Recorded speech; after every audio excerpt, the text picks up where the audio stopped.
Hello friends, ITI technical support में आप सभी का स्वागत है। आज हम 5S के बारे में बताएंगे, 5S कॉन्सेप्ट के बारे में बताएंगे। इसको बताने से पहले हमारा पार्ट 1 पार्ट 2 वीडियो देख लीजिएगा। पार्ट 1 में फिटर से रिलेटेड जितने भी फिटर फुल फॉर्म होता है, फिटर कैसे करते हैं उसमें बताया। पार्ट 2 में जो वीडियो बना है वो हमारा सेफ्टी से रिलेटेड कॉन्टेंट बना है। अब ये जो पार्ट 3 है पहले ही चैप्टर का है, तो पार्ट 3 में 5S कॉन्सेप्ट के बारे में बताएंगे, पूरा डिटेल में बताएंगे। इस लास्ट वीडियो तक जरूर देखिएगा। मेरा नाम भरत है और आज मैं जो लेक्चर देने वाला हूँ 5S कॉन्सेप्ट के बारे में देने वाला हूँ। तो अब चलिए स्टार्ट करते हैं 5S कॉन्सेप्ट। ये जो 5S कॉन्सेप्ट है ये हमारा जापानी भाषा से लिया गया है। बस आपको इतना ही याद रखना है कि 5S कॉन्सेप्ट जो है भाषा वो हमारा जापानी भाषा से लिया गया है। अब इसके जो आधारभूत स्तंभ है, ठीक है, ये जो पांचों का स्तंभ है उसका मतलब क्या है और ये 5S क्या होता है, तो हम एक एक करके सभी चीज़ें बताएंगे। तो यहाँ पर आप देख सकते हैं कि 1 2 3 4 5, ठीक है। जो पहला अक्षर है वो हमारा S से स्टार्ट होता है। आप देख सकते हैं जो पहला अक्षर है वो हमारा S से स्टार्ट है, इसीलिए हम इसको 5S कॉन्सेप्ट कहते हैं। अब यहाँ पर आप देख सकते हैं कि यहाँ पर भाषा भी दिया हुआ है, जापानी भाषा। ये जो भाषा है 5S, ये जापानी भाषा है, ये हमारा हिंदी भाषा है, ये हमारा इंग्लिश भाषा है। तीनों भाषाएं है और तीनों का मतलब सेम है, कोई अलग नहीं है, तीनों का मतलब सेम है। अगर जापानी है तो ये जापानी लैंग्वेज है, ठीक है। इंडियन लैंग्वेज है, हमारा इंग्लिश लैंग्वेज है। तो हम जो भी बताएंगे तीनों का हमारा सेम रहेगा। तो अगर हिंदी की बात करें तो हिंदी में छटाई होता है और इंग्लिश में हमारा शॉर्टिंग होता है। तो हम इंग्लिश को लेकर चलेंगे और हिंदी बताते हैं। पहला एस के बारे में, ये जो पहला एस है ये हमारा है शॉर्टिंग। शॉर्टिंग मतलब होता है छटाई, यानी हम जो चीज़ें नहीं चाहिए हम उसको हटा देते हैं, यानी छाट देते हैं कि हमें ये चीज़ें नहीं चाहिए। मतलब ये होगा कि कार्य करते समय जिन चीज़ों की आवश्यकता पड़ती है हम वही टूल्स को हम अपने पास रखते हैं और जिन चीज़ों की आवश्यकता नहीं पड़ती है उन टूल्स को हम हटा देते हैं, उसी को हम शॉर्टिंग कहते हैं, पहला एस का। अब हम चलते हैं दूसरे एस के बारे में।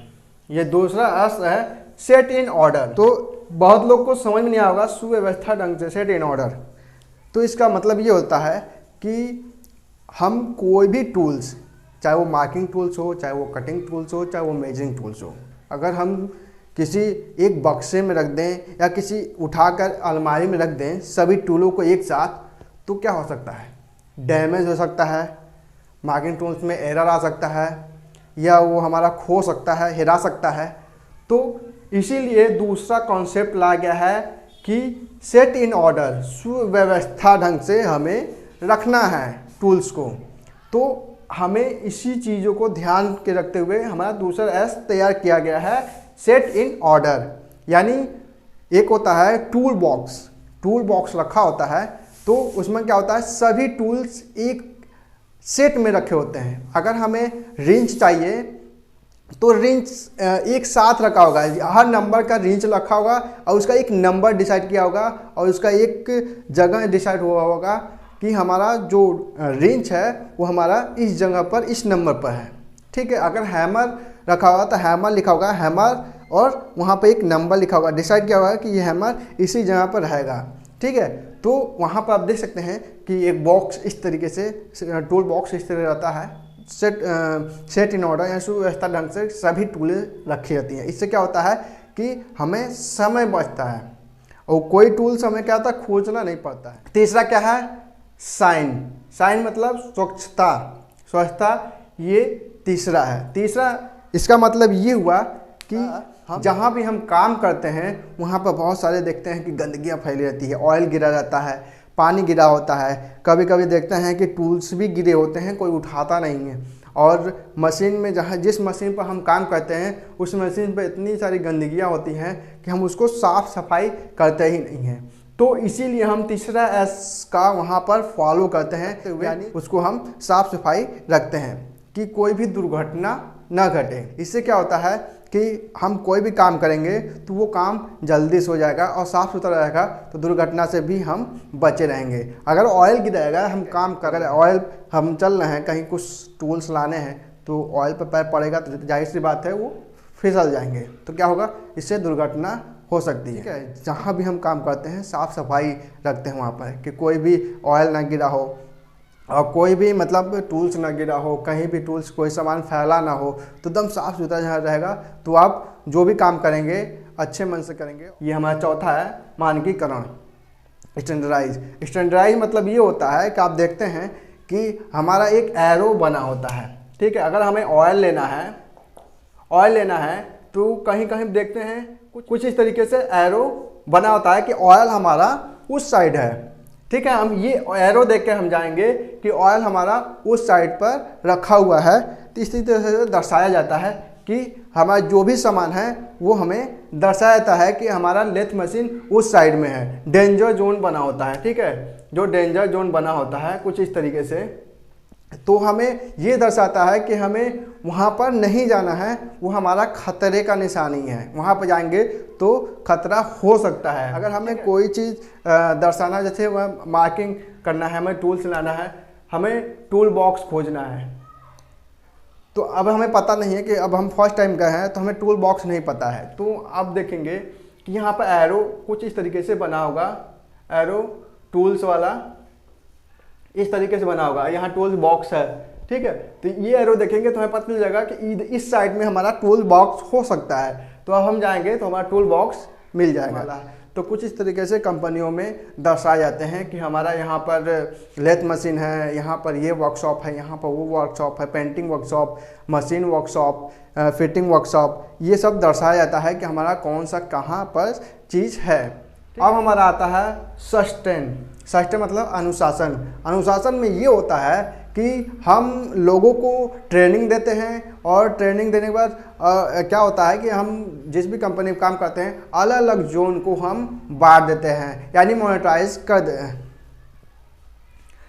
अब हमारा जो पांचवा है हमारा सस्टेन। सस्टेन मतलब अनुशासन में। अनुशासन मतलब ये होता है कि हम जो भी है हम सबको ट्रेनिंग दें कि जो पहला है sorting, set in order, shine, standardize, यानी चारों एस पर काम चल रहे हैं कि नहीं चल रहे हैं, अलग अलग डिवीजन को डिवाइड करते हैं। इसके बाद आता है कि हम लोगों को बिफोर यानी पहले का फ़ोटो, आफ्टर का फ़ोटो, यानी रेड लाइट एरिया डिसाइड करें कि पहले कैसे था, जो भी था साफ़ सफाई का पहले कैसे था, और इसके बाद अब साफ़ सफाई करने के बाद किस तरीके से हो रहा है। ये भी डिसाइड करते हैं कि जो चीज़ नहीं ज़रूरत है वो हम सिस्टम से हटा देते हैं। उसको क्या होता है कि कोई भी चीज़ हमें ज़रूरत नहीं पड़ती है, अनावश्यक चीज़ें रखी होती है और उसका हमें कोई भी काम नहीं है और उसी तरह पड़ा हुआ है कई महीने से, तो हम क्या करते हैं उसको डिसाइड करते हैं और रेड लाइट चिन्ह लगाते हैं कि हमें ये चीज़ यहाँ पर नहीं चाहिए, इसका कोई काम नहीं है, तो हम क्या करते हैं वो सिस्टम से हम हटा देते हैं। इसके बाद डेली बेसिस पर मॉनिटरिंग करनी चाहिए, यानी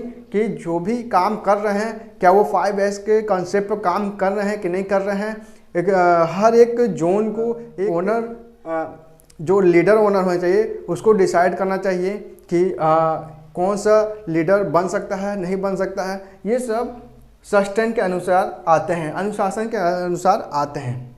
ये हमारा 5S के अंतर्गत ये सारे सिस्टम आते हैं। अगर 5S के अंतर्गत ये काम कर रहे हैं तो आपका कभी भी दुर्घटना नहीं होगा और न कोई भी लॉस होगा। इसके क्या 5S के फ़ायदे क्या हैं? तो फ़ायदे ये हैं कि जो भी हमारा जो वेस्ट मटेरियल है, वेस्ट मटेरियल बचेगा, टाइम लॉस बचेगा, जो हमारा टाइम लॉस होता है हर चीज़ में वो बचेगा, कॉस्ट जो पैसे हैं वो पैसे भी बचेंगे। अगर वेस्ट मटेरियल कम होगा, वेस्टिंग कम होगा तो यानी पैसा भी हमारा बचेगा। इसके बाद हमारा जो डिलीवरी है, डिलीवरी भी हमारा फास्ट तरीके से हो जाएगा। इसके बाद जो हमारा और चीज़ भी आते हैं वो भी चीज़ इस 5S कंसेप्ट में भी बचाए जा सकते हैं। अगर ये आपको अच्छी लगी, ये जो हमारा चैप्टर है 5S कंसेप्ट के अंतर्गत, ये हमारा टोटल 5S कॉन्सेप्ट के अंतर्गत आते हैं। ये हमारा लास्ट था। अगर आपको समझ में नहीं आया, कोई भी चीज़ समझ में नहीं आया तो हमें कमेंट करके बता सकते हैं।